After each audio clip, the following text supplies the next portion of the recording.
আর আজকে জুমার দিন আমারে 2 রাকাত জুমার নামাজ পড়ার সুযোগ দে।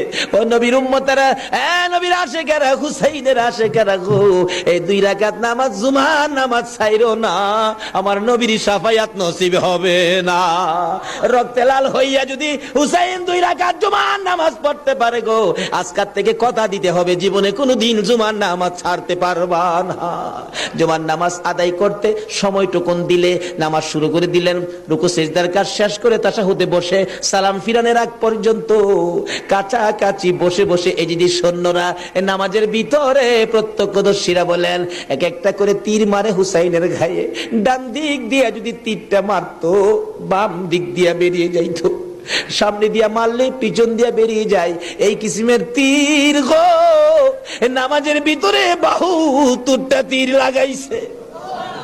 হুসাইন সালামটা ফিরাইয়া নানা গো কইয়া কালতে কালতে জমিনে গড়াগড়ি শুরু করে দিলে।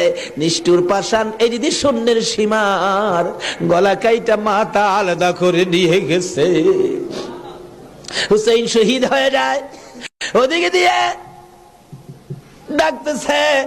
মহরমের 10 তারিখ সন্ধ্যা যখন হয়ে গেল, উম্মে সালমা